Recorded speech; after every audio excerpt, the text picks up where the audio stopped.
In today's video, I'm going to teach you how to check Bitbucket username. This is useful if you're setting up Git on a new machine, configuring SSH or HTTPS access, or troubleshooting permission issues and need the exact username Bitbucket recognizes for your account. Start by opening your browser and going to bitbucket.org.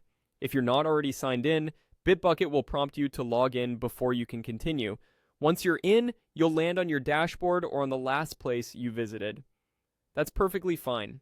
What matters is that you can see or navigate to a repository you have access to. If you work in multiple workspaces, you can switch to the correct one from the workspace menu so you're looking at the right projects. Next, open any repository you can access. It doesn't need to be a specific one. Any repo under your account or workspace will do, as long as you can view its settings. You'll see the repository's overview with its files, branches, or pipelines. From here, we're going to head to the settings area where Bitbucket exposes a page that includes your username information. Look to the lower left corner of the repository's sidebar for the settings option, often represented by a small gear icon. Click that to open the repository settings panel. If you don't see settings, it could mean you don't have sufficient permissions on that repository. In that case, try a repository where you have at least project level access that shows settings in the sidebar.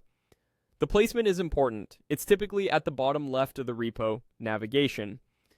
Inside the repository settings, find and select the username aliases section. The exact layout can vary slightly depending on interface updates, but it's usually listed in the settings navigation. This area exists because Bitbucket may keep a canonical username along with one or more aliases for compatibility with older URLs or tools. It helps you confirm the precise identifier Bitbucket expects in places like clone URLs or API calls. On the username aliases page, you'll see your username displayed.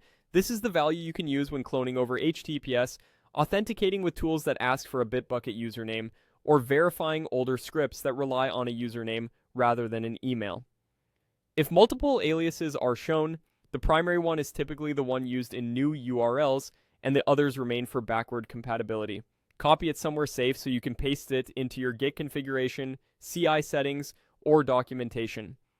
That's all there is to it. Open Bitbucket, go into a repository, enter the repository settings, open username aliases, and read the username shown there.